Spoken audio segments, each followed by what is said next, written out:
நண்பர்களே, மகிழ்ச்சியான மாலை வணக்கம். இன்று பார்த்தீங்கன்னா ஜூன் 8, 2026 வருகின்ற ஞாயிற்றுக்கிழமை பார்த்தீங்கன்னா நம்மளுடைய சமூக ஆர்வலரும் ஏபிஜே அப்துல் கலாம் ரத்த தானத்துடைய நிறுவனமான ஜான் அவருடைய திருமண நிகழ்ச்சி நடைபெறுகிறது.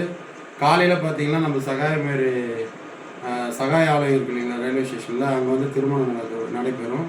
அதனைத் தொடர்ந்து சிஆர் மண்டபத்தில் ஞாயிற்றுக்கிழமை மதியம் பார்த்தீங்கன்னா ஈவினிங் 6 மணிக்கு பார்த்தீங்கன்னா ரிசப்ஷன் நடக்கும். சமூக ஆர்வலர்கள் மற்றும் ஒட்டுமொத்த இவருடைய நண்பர்கள், தோழர்கள் இவங்களாம் வந்து நிச்சயமாக கலந்துக்கணும். நாங்களும் வந்து கலந்துப்போம். அவர் பத்திரிக்கை கொடுக்கலாம் நான் வந்திருப்பேன். ஏன்னா ஏபிஜே அப்துல் கலாம் தான் சொல்லுவார், உன்னுடைய பிறப்பு வேண்டுமானால் சாதாரணமாக இருக்கலாம், ஆனால் உன்னுடைய இறப்பு சரித்திரமாக்கப்பட வேண்டும் என்று திருப்பத்தூர் மண்ணில் ஏபிஜே அப்துல் கலாம் பேரில் நானும் வந்து கலாம் உதவங்கரங்கள் அறக்கட்டளையில் டாக்டர் பட்டம் வாங்கியிருக்கேன் சமூக ஆர்வலராக. இவர் தோழர் அப்படி தான். ஜான் பார்த்தீங்கன்னா மனசில் எதுவுமே வச்சுக்க மாட்டார். ஒரு ரத்தம் யாருக்காவது உடனே ஆக்சிடென்ட் இல்லைன்னா பிரசவம் உடனே கேட்ட உடனே இவங்க டீம் ஒன்று இருக்குது, பெரிய டீம் இருக்குது. அதே போல் ராஜேஷும் அதே மாதிரி தான். நம்ம சிவன் பார்வதி ரத்த தானம் இவங்கெல்லாம் பார்த்தீங்கன்னா அதாவது அந்த நேரத்தில் பெட்ரோல் கூட இருக்காது, சில நேரத்தில் காசு கூட இருக்காது, அதெல்லாம் கவலைப்பட மாட்டோம், பறந்துனே இருப்பாங்க. உடனே ஓடோடி செய்கின்ற நல்ல உள்ளம் படைத்த யாரெல்லாம் இல்லாதவங்களுக்கு உதவி செய்கிறாங்களோ அவங்க தான் கடவுள். அதே போல் பெத்த அம்மா அப்பா தான் சாமி. ஃபஸ்ட்டு அம்மா, அப்புறமா அப்பா.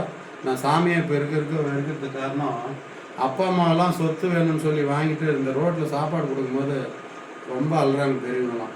இந்த நேரத்தில் அந்த பதிவு சொல்கிறேன், இந்த அம்மா அப்பா பார்த்துக்கணும், எல்லாம் மகிழ்ச்சியாக இருக்கணும். கணவன் மனைவிக்குள்ளே சின்ன சின்ன சண்டை வரும், ஆனால் 2 பேரும் விட்டு கொடுத்து நல்லா மகிழ்ச்சியாக இருக்கணும். அந்த சண்டைகளாக கட்டி கூட ரொம்ப கஷ்டமாக இருக்கும், அது ஒரு மாதிரியாக இருக்கும். ஸோ அந்த அன்பு இப்போ எப்படி தொடங்குதோ சாகிற வரைக்கும் ஒற்றுமையாக இருக்கணும். ஏன்னா அம்மா அப்பா இப்போ நம்ம பார்த்தீங்கன்னா உங்களுக்கு வயசு ஒரு 25, 27ன்னு வச்சுக்கலாம், அம்மா அப்பா விரோதம் பார்த்துப்பாங்க. ஆனால் நம்ம 100 வயசோ இருக்கிற வரைக்கும் நம்ம அவங்களுடைய சொந்த பந்தமெல்லாம் விட்டுட்டு அவங்க வராங்க, நம்மளை நம்பி அண்ணன் தம்பி அவங்களுடைய சொந்தமெல்லாம் விட்டுட்டு உன்னே நம்பி வராங்க உங்களுடைய இதயத்தில் இருக்கிற அந்த அன்புக்காக. அதனால் புதிய உறவு வரும். உங்களை சுத்தர இருக்கிற அந்த சொந்த பந்தமெல்லாம் என் கேரக்டரே தெரியாது. இதெல்லாம் அட்ஜஸ்ட் பண்ணி ஒரு வேலைக்காரியா, ஒரு தங்கச்சியா, ஒரு மனைவியா, ஒரு அக்காவா வருகின்ற அந்த சகோதரி ரபேக்கா அவர்களுக்கு இந்த நேரத்தில் வாழ்த்துக்களையும், 2 பேரும் அந்த இறைவன் எப்படி கண்ணுக்கு தெரியவில்லையோ அதுபோல் உங்களுடைய அன்பு எப்பவும் ஒற்றுமையாக இருந்து உங்களுடைய எதிர்கால சந்ததி மகிழ்ச்சியுடன் வாழ இந்த நேரத்தில் வாழ்த்துகிறேன். எங்கள் குடும்பத்தின் சார்பாகவும் கலாம் உதவங்கரங்கள் அறக்கட்டளை நிறுவனர் டாக்டர் ராஜா என்ற முறையில் தம்பி அவர்கள் நீடுழி வாழ எல்லாம் வல்ல அந்த இறைவன் வந்து உங்களுக்கு துணை செய்யணும். வாழ்த்துக்கள். நிச்சயமாக மகிழ்ச்சி.